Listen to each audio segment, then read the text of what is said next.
At Talus, we know cybersecurity can be tough and you can't protect everything, but with Talus, you can secure what matters most. With Talus industry-leading platforms, you can protect critical applications, data, and identities, anywhere and at scale with the highest ROI. That's why the most trusted brands and largest banks, retailers, and healthcare companies in the world rely on Talus to protect what matters most: applications, data, and identities. That's Talus, T-H-A-L-E-S. Learn more at talusgroup.com/cyber. It's back to school season, and Clorox is donating 2 million disinfecting wipes to classrooms across America. Because back to school means things can get a little bit messy. Just ask second grade teacher Mr. Torres. Put me and just one Clorox wipe on a team, we can take on crayon smudges, sticky fingerprints on every surface, sneezes on the door handle, juice box explosion by the sink, snack crumbs, and don't even get me started on the bathroom passes. Clorox disinfecting wipes, teacher's #1 wipe. Think about it. Bathroom passes. Clean feels good. Based on unit sales data.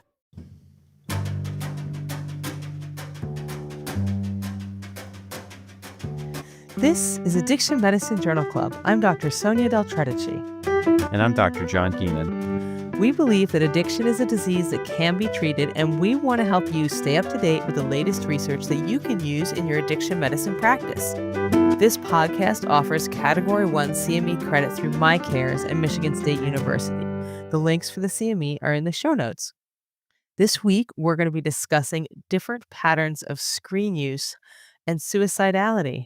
So, John, how are you doing tonight? I am tired tonight. How about you? I'm doing fine. You look perky, so if you're tired, you're hiding it well. All right. Yeah. The life of the family doctor. I'm ready to do this, though. Yeah. Addiction medicine perks you up, right?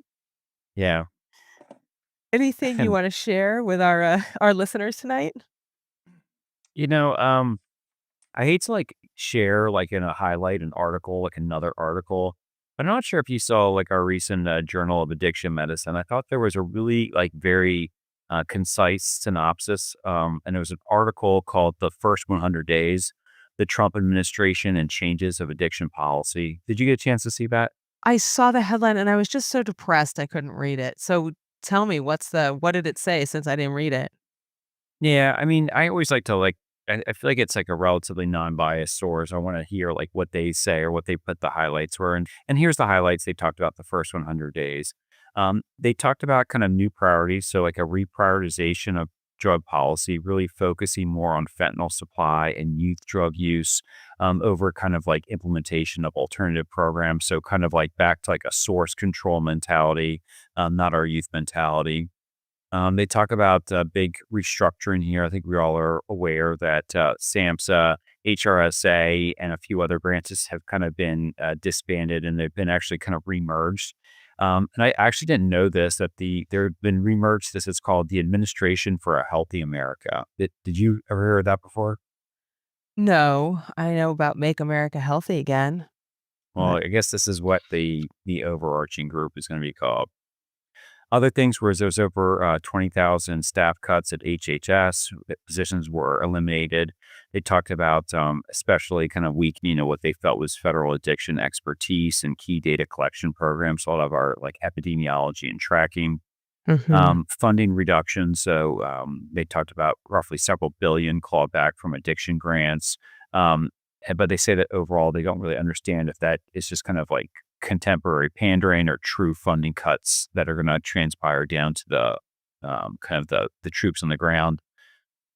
Medicaid at risk, so the $880 billion in cuts threaten addiction treatment cover, since kind of state coverage really is a large portion of our patient population that we care for. Interestingly, they talk a lot about data loss. So, critical systems like NSDUO or NSDUH and DAWN face elimination. They talk about that's kind of a data tracking policy and programs, and it jeopardizes kind of policy planning because we don't have kind of some of this data to guide decisions like we currently do. And then lastly, not surprisingly, termination of many NIH grants, especially anything related to diversity, HIV, AIDS, and addiction. And there's a lot of overlap in those groups. Are they purposefully cutting programs relating to HIV AIDS? I think it's tough because, talking to someone that's been involved with policy at our the conference we spoke at, talked about the fact that essentially they've got people going through all these grants. And if there's certain buzzwords involved with the grants, they just do basically a search all of documents and they just terminate if they find any of those buzzwords in the document grants. They're not really reading context. At least that's what I was told. Hmm. And certainly, I think it's hard to treat HIV and AIDS kind of working in that space without kind of acknowledging that that group is a minority group for the most part of some form. So they're a vulnerable population. Um, and so I think they're a little targeted with some of this actions against diversity. Hmm. Oh, so what do you think? What conclusions did you draw from this? I mean, it sounds like a lot of like talk with like people willing to kind of understand the downfall, like in the future. It doesn't sound optimistic. Yeah, Like, right. let me just, not for what I do. Well, right. I mean, for us, it's like the lifeblood of our patients and our practices and our business is, patients with insurance and mostly with Medicaid. And if those patients don't have insurance, then their access to care is going to be significantly impacted. Our health system's reimbursement will be impacted. Who knows where the money will come from to continue to care for those patients. Well, I mean, I think you're still going to see it. I think you're going to see in different settings, right? I think you're going to see acute care hospitalizations. They'll still be reimbursed. I think you're going to see ED visits. They're going to be reimbursed. I think that you're kind of going to see less kind of underlying treatment of the problem and more just kind of the outcomes of the problem, Yeah. right? Because by law, EMTALA, we got to take care of these people when they walk through the door. Um, However, we could have probably prevented this. Well, sure. But, you know, yeah, I mean, I just remember when I started working at St. Max's, about 30% of our patients were uninsured. And that's almost unthinkable now.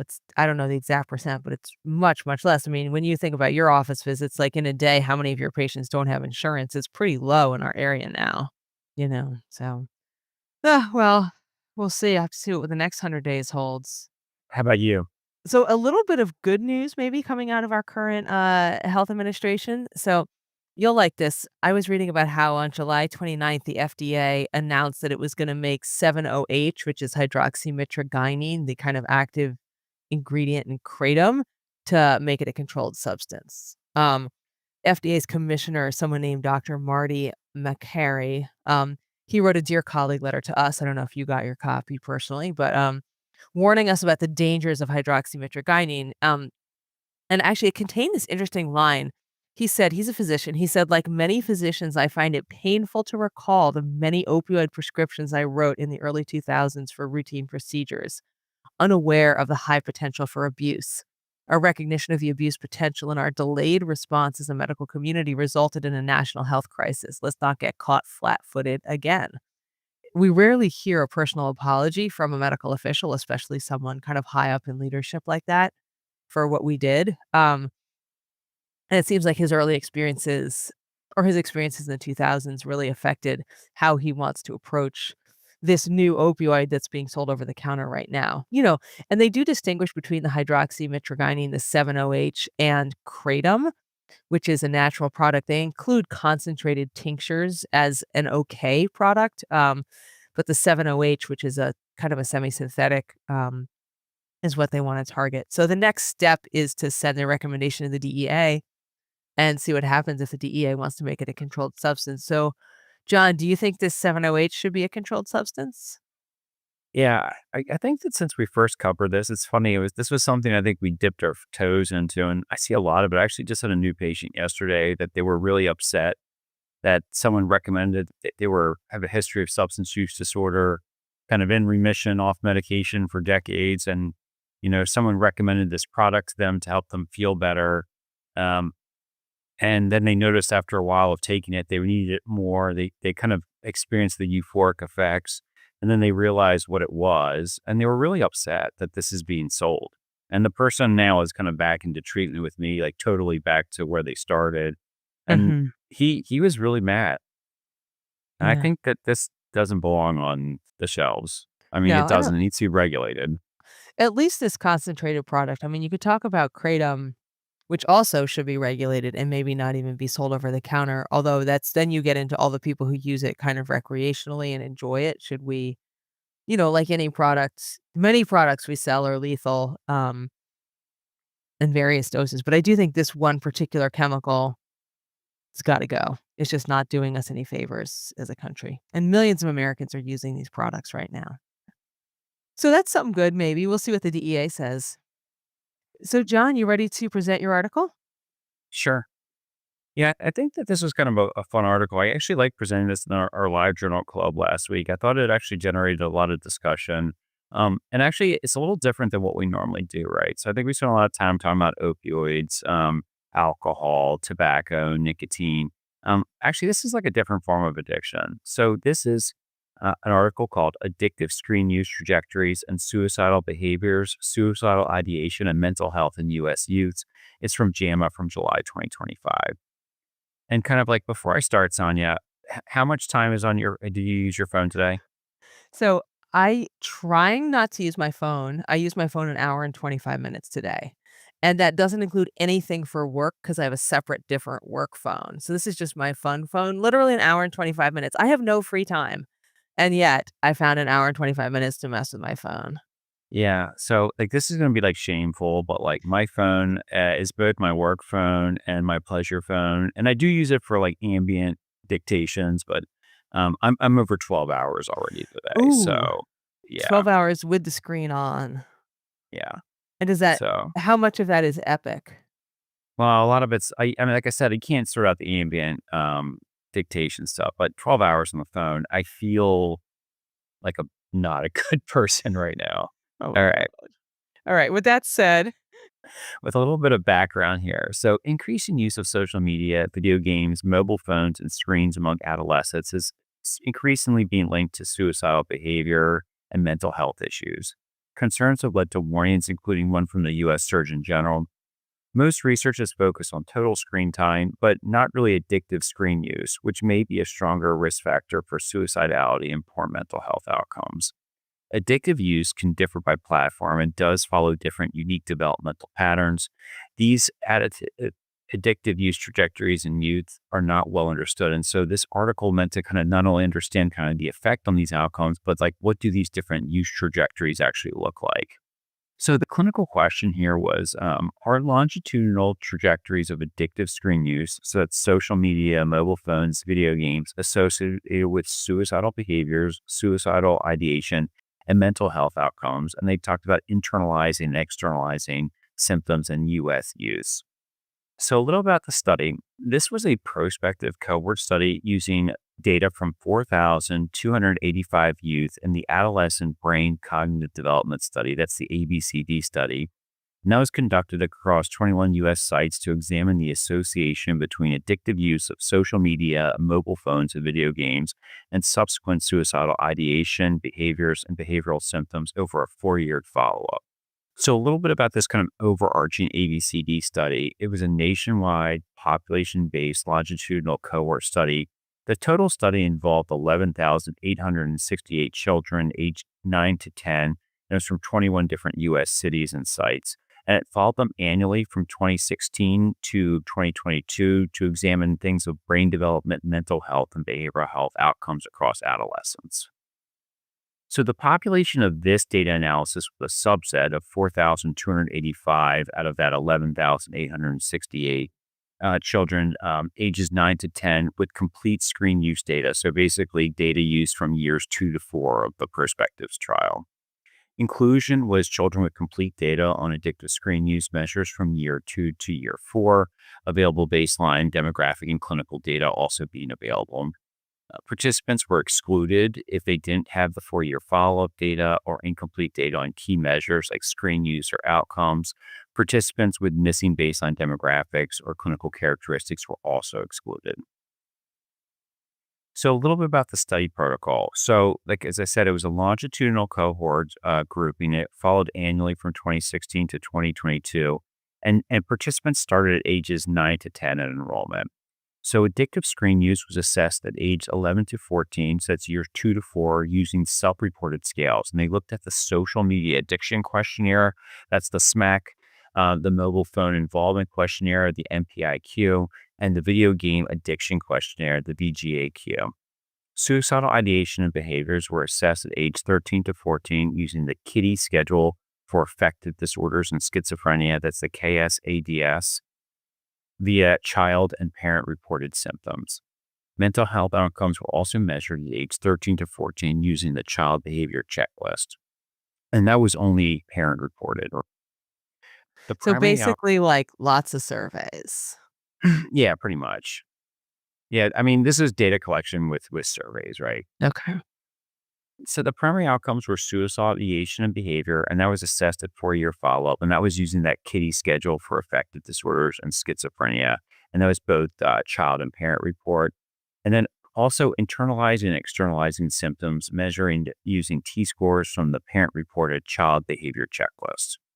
They did do statistical analysis looking at different modelings of use, which I thought was very interesting. And if you actually get some time to look at this article, looking at the different use trajectories that they came up with was actually kind of interesting to see.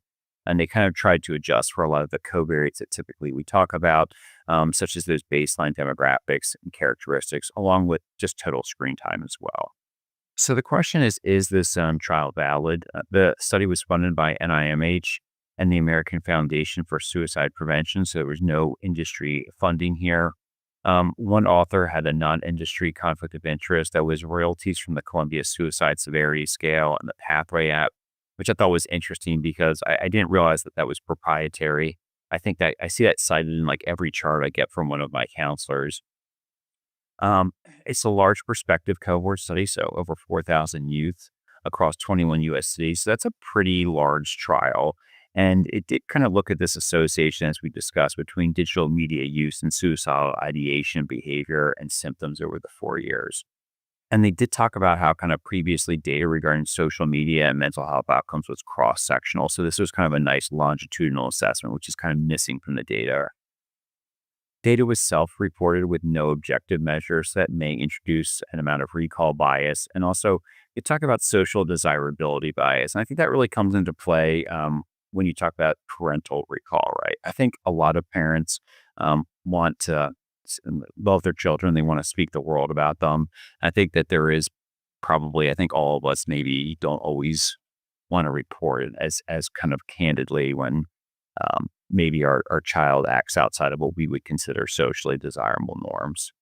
Mm-hmm. Mental health is assessed using the parent-reported child behavior checklist, which may underestimate mental health outcomes in subjects. So could the parent actually be unaware that this child had kind of internalizing and externalizing symptoms that they weren't voicing to the parent? I think that's kind of a very valid critique that the author actually mentioned about it. We always have like the COVID-19 pandemic, X factor involved here, right? So that was a unique time for being a kid and being a human being in this country.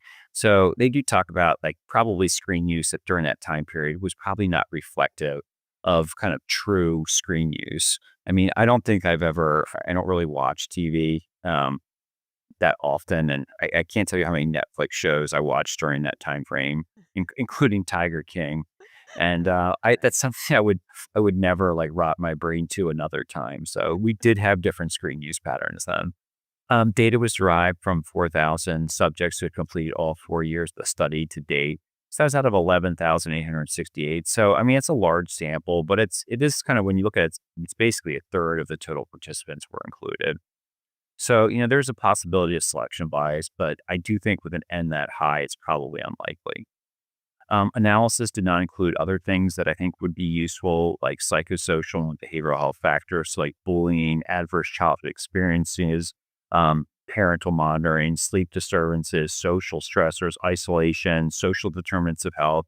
I mean, we know that those are all strong factors associated with the primary outcomes. It would have been nice to see some inclusion of that to see if there is a relationship between maybe those variables and screen time and suicidality, or if these are truly all independent, or is there overlap?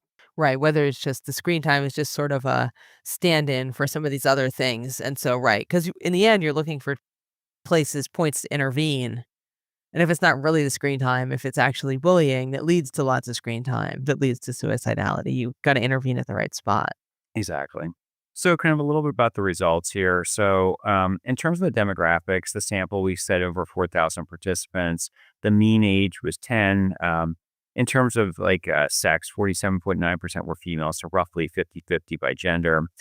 For race and ethnicity, almost 60%, 58.7% were white, followed by 19.4% Hispanic and 9% Black.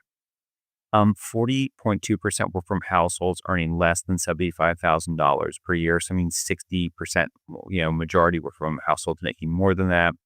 34% of parents had less than a bachelor's degree. So I thought this was kind of interesting. So, certainly the majority of the participants here were from households where the parents were at least to some degree educated and had a relatively decent household income, at least at the time.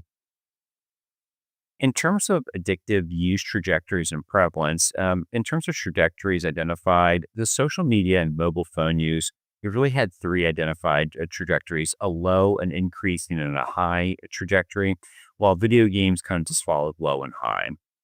In terms of prevalence of these, 31.3% had increasing social media use between that age 11 to 14. 24.6% had increasing mobile phone use, and 41.1% had high video game use. I think kind of the first interesting thing that came out of this study was that in terms of baseline total screen time, just kind of like your baseline, how much were you doing? There was no statistically significant association with suicidal behavior, ideation, or mental health outcomes, and that was statistically significant. So I think that was interesting. That kind of just the N where you start at this age group doesn't necessarily have a strong prediction, which I think counters some of my preconceptions. Well, right. And whenever we hear about the dangers of screen time or articles about screen time, it's all about just reducing the time you spend with your screen. Yeah, definitely. There is a really good graph I would encourage anyone to look at, but basically it kind of looks at these kind of patterns. And really what you kind of see is for social media use, you have like a high, a low, and then you have this kind of high peaking use trajectory where people kind of have like an increase and then kind of a decrease around age 14. Vice versa for mobile phones, you have three trajectories: high, increasing, and low. And so almost like an exponential group in the middle that's kind of taking off with the group that seems to be at a high risk group.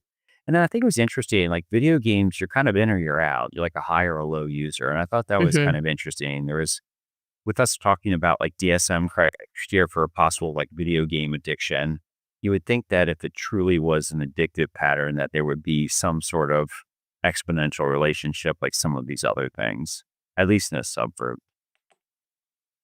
In terms of suicidal outcomes, so one of the primary results here. So this was kind of year 4, so kind of assessed at age 13 to 14.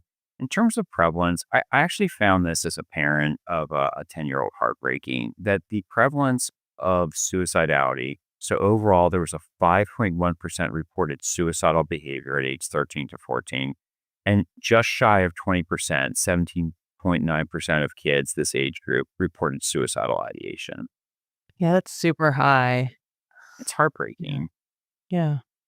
In terms of social media use, so the increasing trajectory, there was a strong relative risk increase, 2.14, that was statistically significant for suicidal behaviors. As was the high peaking group, there was a very strong statistically significant increased relative risk of 2.39 of increasing suicidal behaviors or suicidality. And then suicidal ideation increased in both trajectories. So basically, social media use here was kind of very associated with an increased relative risk of these suicidal behaviors and ideations. In terms of mobile phones, there was the high trajectory had a large or the largest relative risk of suicidal behaviors at 2.17, which was statistically significant. Suicidal ideation had a relative risk of 1.5, also highly statistically significant. And then that increasing use trajectory had another statistically significant risk of suicidality with a relative risk of 1.22, also highly statistically significant. Video games also showed that the high trajectory compared to the low trajectory had higher suicidal behaviors and ideation with a relative risk of 1.54 and 1.53 that were both statistically significant. Respectively. So kind of like takeaway here of this kind of outcome was that high or increasing use trajectories of social media and mobile phone and video games use were significantly associated with elevated risk for suicidal behaviors and suicidal ideation in adolescents. And I think that that almost 20% of kids in this age group reported suicidal ideation. I feel like I ask this question a lot. I do not get those type of answers. I wonder if people are just not comfortable telling me. Well, right. They're like, what is it going to lead to if I tell this doctor, yes, I've thought of suicide? Uh-oh, now I'm like forced to go see a therapist or I'm pulled out of school or something. My parents freak out. I could see that. Whereas if it's like a more anonymous survey, maybe you're more comfortable. Well, it's just, and the connection is not just a little bit. Like the relative risk is greater than 2, for these, like those high peaking social media use trajectory 2.39, like it more than doubles the risk. Yeah, it's concerning. In terms of the mental health outcomes, and this was kind of from most of those parental scores like we talked about, and the internalizing, externalizing symptoms. So when you look at internalizing symptoms, video game use, they had a high use. That was a 2.03 relative risk, so very high. Social media use also very high at plus 1.27 relative risk for internalizing symptoms. Externalizing symptoms was social media use that was high peaking at 1.25 relative risk, social media use increasing 1.05, and video games had a high, but not as high, at 0.94 relative risk of increase in terms of externalizing symptoms. And the difference between the two of them was kind of like depressive symptoms. Internalizing symptoms is more like withdrawal. Depressive symptoms, externalizing symptoms is more like acting out type behaviors, in case you want to kind of know what those two meant. Mhm. So this shows that kind of high video game use and increasing social media use are linked to significantly increase internalizing and externalizing symptoms here. So I think overall, kind of the trial does not look very optimistic for the use of technology kind of in this age group, at least from what I'm reading here. The question always becomes, will these results help me in patient care?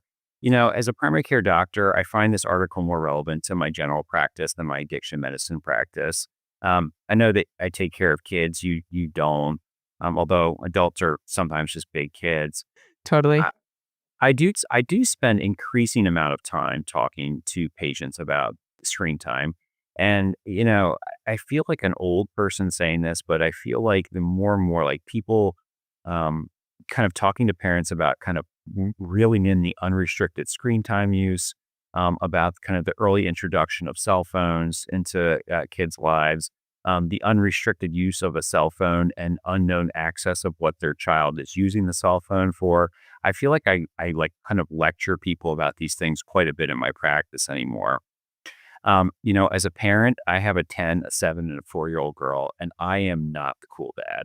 My parents are, my kids, like my 10-year-old is like lobbying so hard for a phone. And, I told her, I'm like, that ain't happening, man. I'm like, that check, I'm like, I signed that check. I mailed it. I put a stamp on it. That ain't happening for many years. And, she's not happy with us about that.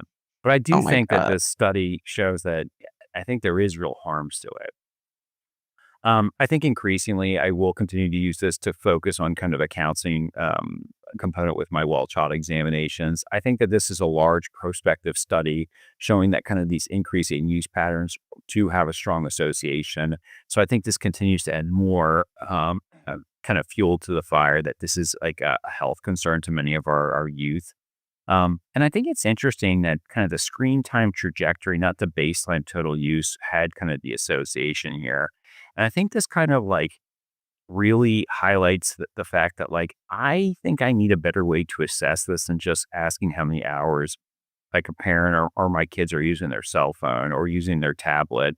I think we really need some kind of like real-time tracking tools to identify which children are really at risk. So I'm sure that's coming down the road, some sort of a screening or some sort of a form that we do done in the office. But I think it's got to come at some point, I think, to help us out here in primary care for pediatric patients. I guess my question to you is, do you think that, I mean, I think the association in this study is pretty strong, but do you think it's causal? Or do you think that when kids become more depressed, they retreat into their phones and they withdraw from the rest of the world. It still doesn't mean it's not actionable. Like if a parent notices increasing amounts of screen time, it should be a red flag. But do you think the screen time is the cause? And forcing people to cut down on screen time would be therapeutic or not? Do you think it's just a signal? Well, having recently completed my fourth or fifth statistics class this past month, I don't think any of these you can, there's no trial that's really going to probably be able to totally sort out if it's 100% causal. I do think though that there's some exploration here as to what we should be doing.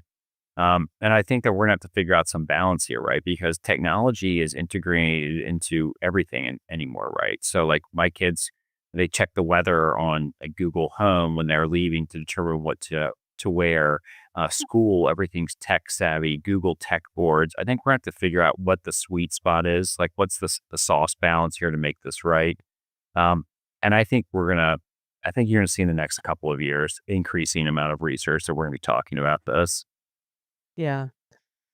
Yeah, I think it's interesting. I mean, I work with not children, but a lot of young adults or I work with adolescents, 18, 19, people in their early 20s. And a lot of my people who are really stuck like in life, their life is not going the way they want.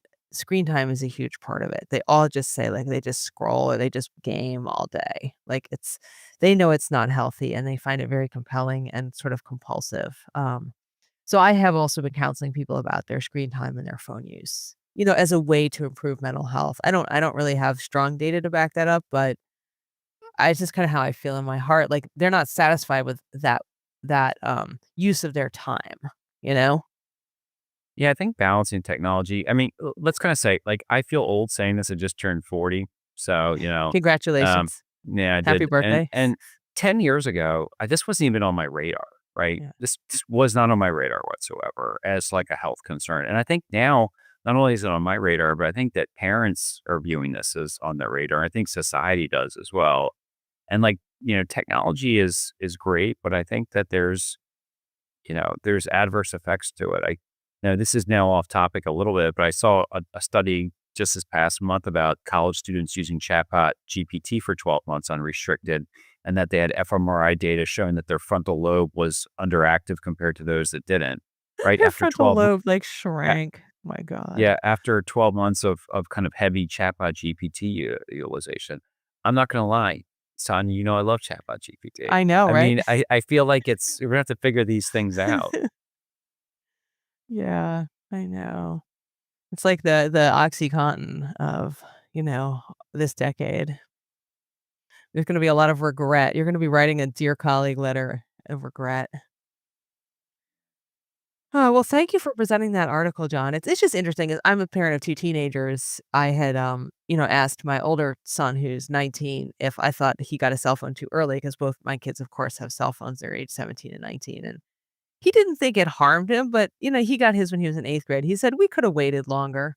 You know? He didn't feel like it did him any favors by getting him a cell phone in 8th grade. So, um, maybe parents out there just hold off a little longer. John, I did want to share some comments. Our last article that you presented was episode 62 on oral versus extended release naltrexone, and that definitely inspired some people to write into the podcast. I wanted to share with everybody. First comment was actually from the author of the article itself, who sent us an email, Dr. Samet or Samet. He said, "John, you did a great job reviewing the details of the study and providing overall perspective. Just of note, we did want, because you and I have mentioned that where's the placebo arm? He said, just of note, we wanted a 3-arm trial with the third arm being no active receipt of medication as a means of documenting the impact of the medication compared to no treatment. This was rejected by the NIAAA, but we had the chance to do what we did, and we're grateful for that opportunity." I had asked why they rejected that third arm, which would have been placebo, and he said they just felt it was a settled question that naltrexone was better than placebo. So putting patients in a placebo arm was not really ethical or necessary for the study. Hmm. So I thought that was interesting. Yeah, that's Uh, interesting. we do got one more comment from another user on Spotify. Just said the article does elevate the option of oral naltrexone for me. Thank you for that article. And that it really did. Like I was kind of a hater of oral naltrexone for a while, and now I'm starting to use it more. Sometimes it's just practical. Like I do give the injectable form in my offices, but like it's annoying. It's expensive. You got to order it. You got to prior auth it. You got to get the big shot in your butt that people don't want to do. And I can write the prescription. The patient can have the medicine in hand in like 2 hours, as long as it takes them to drive to the pharmacy. So I've been using oral more and having patients who do find it effective. I use both, but it is triggering when you like go all that work to get this medication approved and it's expensive and then it sits in your fridge. Yeah. And the patient never comes back and you're like, Well, right. We throw out tons of unused medication that we can't repurpose for other patients. It's depressing. And I think the patients also feel a little bad about it. Um, we got one more comment also about that episode 62. It was about our preamble. We talked a little bit about buprenorphine dosing. And this was a listener, Kate Macaron, and she said, I found the preamble discussion of this episode so interesting because things are obviously so different in Australia, she must be in Australia, versus the US. We have universal health care, and it is extremely common for patients on sublingual buprenorphine to be on doses of 24 to 32 milligrams per day long term. So I don't know, Kate, maybe we'll be moving in that direction in the US. I think the high dosing of buprenorphine is just being more and more promoted. I've seen several articles recently looking at doses of 32 milligrams. So it's interesting that in Australia, that's the standard. yeah, that's a nice way of saying the preamble that we were just rambling. The preamble. Yeah, it makes it sound very official. Thank you, That sounds Kate. like nice. It's like rambling and lunatics at 10 o'clock at night. Lunatics. It's not 10 yet. Soon now.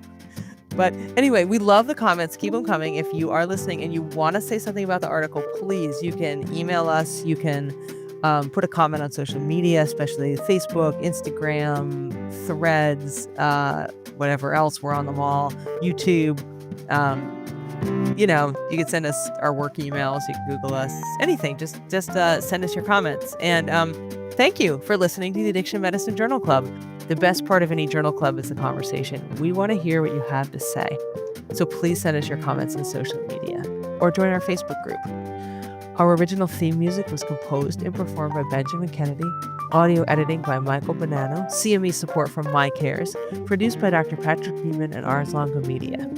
The Addiction Medicine Journal Club is intended for educational purposes only and should not be considered medical advice. The views expressed here are our own and do not necessarily reflect those of our employers or the authors of the articles we review. All patient information has been modified to protect their identities. Thank you for being part of the conversation. Have a great day.